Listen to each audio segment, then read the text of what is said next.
Hello, lockdown. Hello, Dorothy's Lockdown Diaries Day 8, back in the speed shop, just to talk about finding green lanes in your local area. So, you know, the basis is that you bought your CRF 250, you want somewhere to ride it. Where do you start looking? Obviously, there's places such as the Trail Riders Fellowship, which is an organisation that you join with an annual membership, and they have local divisions, regions, which you go along to their meetings and they organise ride outs and things like that, which not only shows you where you can ride but also gives you people to ride out with. Because I think from the outset we've got to talk about the safety element of green laning. Certainly if you've never green laned or trail rode a bike before, setting off on your own, whether you know where you should be going or not, it can be a hazardous affair, which again comes back to, you know, something like a CRF. I think there is a potential for a solo rider to go off and explore. But if you just bought a 1200 GS or an Africa Twin or something like that, you don't have the experience, you don't have the tyres, and then you're going off on a lane that you don't know the terrain of. I think that's when you can get into a lot of difficulty.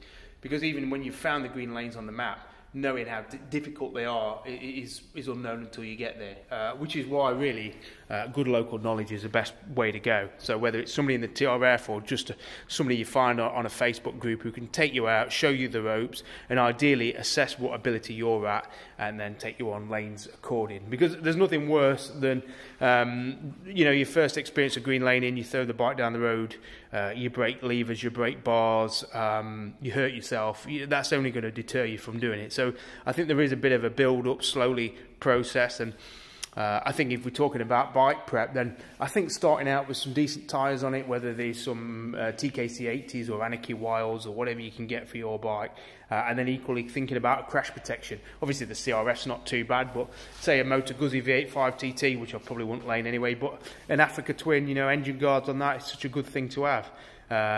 I would also say hand guards are probably the best thing. You know, a good set of hand guards on a bike will save its levers.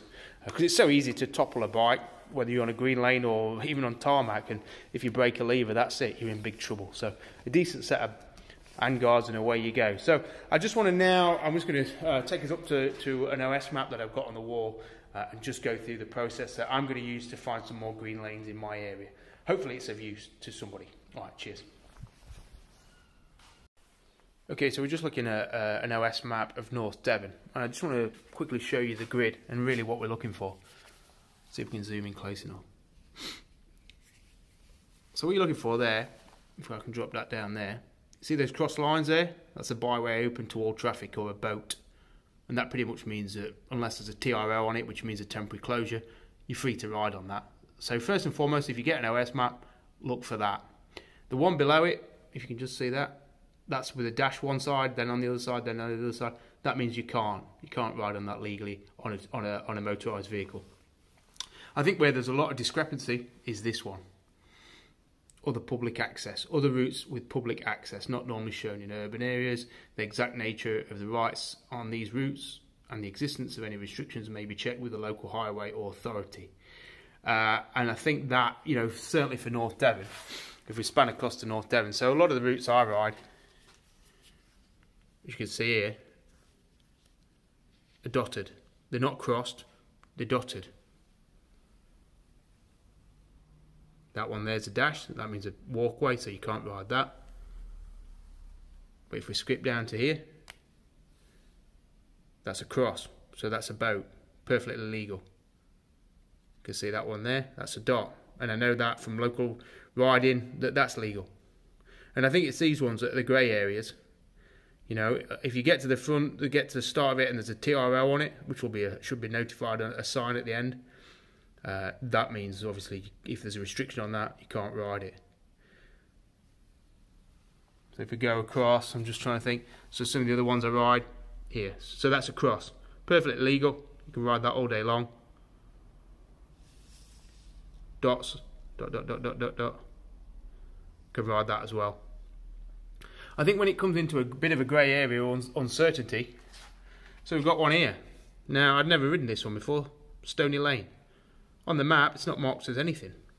Yeah, it's dotted there to suggest it's a nice green lane there or something. But that just looks like a normal road. But actually, that's a dirt, stony climb, Stony Lane. Makes sense, really. But you would never know, unless you'd had some local knowledge, that that was a legal road, or what I think that's a white road. Somebody correct me if I'm wrong. but that's legal. So you can ride that. But if you looked on the EOS map, that wouldn't stand out at you as a particularly good lane. You know, it wouldn't be worth going out and looking for. But with local knowledge, you find it. And I think that highlights just the grey area of it. The fact that there is no easy place to find out where you can and you can't ride. And I think that's when you're going to trip yourself up and get into a position where you're riding somewhere you shouldn't be. But it's so easy to make that mistake. I think one of the biggest issues is this one here in North Devon. So you've got Lee Bay here, Ilford Combe here. This is a coastal path, designated coastal path. And to look at on the map, you would think, well, I can't ride that. But actually, if you speak to the rights of way officer, it's still a legal road. But on the OS map, it gives no indication that it is. But the rights of way officer will say, yep, that's a perfectly legal, accessible road. The problem is, at the end of each of these roads, here, there's a sign that says, not passable to motorised vehicles. And I think walkers especially see that and think you shouldn't be on it. And that's when you get the frowns and the stares, because they've seen a sign that says, not for motorised vehicles. And I think that's mainly just a safety warning to say, you know, if you've got a car, don't take it along this track or you're going to get stuck. But on a bike, perfectly passable. And again, without ringing up the local rights of way officer, which you can find on your local council website, it does take a bit of getting hold of, but they generally do know the area, or certainly did in North Devon. You know, he knew exactly which trails I was talking about and the queries that I had. There's another one here, just out of Braunton, and it's marked now, that's a red dot. Don't know what a red dot means. Traffic-free cycle route. Okay, so that's marked as a traffic-free cycle route. Can't ride that. Oh, but wait a minute. Speak to the right-of-way officer, and it's still classed as a legal byway, or it's got multi-use of it. But on the OS map, it says for cycles, and I think this is a difficulty. The difficulty of deciphering what you can and you can't ride, and that's why you either need the local rights of way officer or you know, the TRF should have a local rights of way person who's in contact with the officer, who knows exactly where you can and can't ride. And the difficulty is, obviously, it's always changing. This route here is not been long since designated a cycle route, and so depending on what OS map you've got, whether it's an up-to-date one or a year or two old, it's going to be different. But certainly, so looking at South Devon, or south of the river, south of Barnstable, so I've not really ridden this area before, but I'm looking at it and I'm thinking, right, where can I ride? And the first thing I start looking at is these roads here. So I've got dot, dot, dot, dot, dot there. I've got dot, dot, dot, dot, dot, dot, dot there. I think I can ride that. I've got dot, dot, dot, dot, dot, dot there. I think I can ride that. I've got dot, dot, dot, dot there. I think I can ride that. I've got a few more over here. Dot, dot, dot, dot. So what I would start doing, I take my highlighter and I'll start marking them. And what I'd do is try and pick a route so I could go out in a day and explore them and see what's what. And if I find a TRO or I find an angry farmer or a lock gate, I'd mark that. But look how many there are when you start looking. That's not to say it's a comprehensive list, because as we found further up, there are some good trails that aren't even marked with any dots or crosses. And so, again, without local knowledge, there's probably a good number out there that I would miss and not know about. But certainly, looking at the map, there are plenty here that I can ride.